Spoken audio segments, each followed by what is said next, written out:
ఒక పక్క నర్సాపూర్ని పర్యాటక కేంద్రంగా తీర్చిదిద్దేందుకు కృషి చేస్తూ ఉంటే మరోపక్క ప్రభుత్వం డంప్యార్డ్ ఏర్పాటు చేయడం ద్వారా పర్యావరణం పూర్తిగా దెబ్బతింటుందని నర్సాపూర్ ఎమ్మెల్యే సునీతా లక్ష్మారెడ్డి అన్నారు. నర్సాపూర్ క్యాంప్ కార్యాలయంలో వారు మీడియా సమావేశం నిర్వహించి మాట్లాడుతూ 2008-9 సంవత్సరంలోనే డంప్యార్డ్ నిర్మాణానికి అనుమతులు వచ్చాయని, కానీ కాంగ్రెస్ నాయకులు బీఆర్ఎస్ పై ఆరోపణలు చేస్తున్నారని మండిపడ్డారు. ఈ ఒక్క చెరువే కాదు, నర్సాపూర్ చెరువే కాకుండా నర్సాపూర్ కింద ఇప్పుడు మనం చూసుకుంటే 1000 ఎకరాల వ్యవసాయం ఖరాబ్ అయిపోతుంది. అంతకంటే మళ్ళీ ముందుకి ఈ నీళ్ళు ఎక్కడికి పోతాయి అంటే రుస్తుంపేటకి పోతాయి, అక్కడికి వెళ్ళి రామచంద్రాపూర్ పోతుంది, అక్కడికి వెళ్ళి కాసాల కిందికి వెళ్ళి అటు మన రెడ్డి ఖానాపూర్ అవన్నీ గ్రామాలు టచ్ చేసుకుంటూ మన ఏర్లోకి పోతాయి. సో మొత్తం అంతా కూడా అక్కడికి వెళ్ళి మళ్ళీ మనం ఎక్కడ పోతే ఈ నీళ్లు మళ్ళీ మన ఇది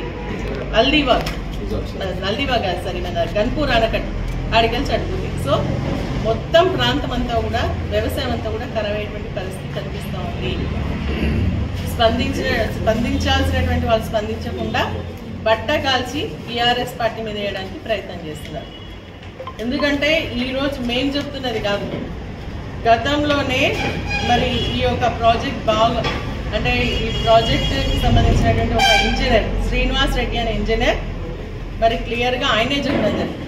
2008-9లో ఈ కార్యక్రమం ప్రారంభించడం జరిగింది అని.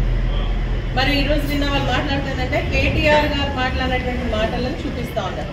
ప్లస్ మాట్లాడడం జరిగింది, మేము ఎప్పుడు కూడా మాట్లాడలేదని చెప్పలేదు. ఎందుకు మాట్లాడిండు?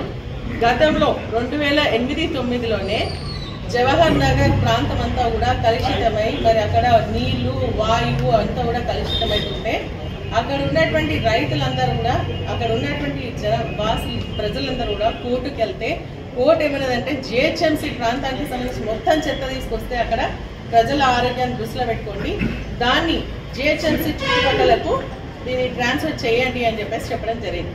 మరిన్ని అప్డేట్స్ కోసం మా ఛానల్ని సబ్స్క్రైబ్ చేయండి.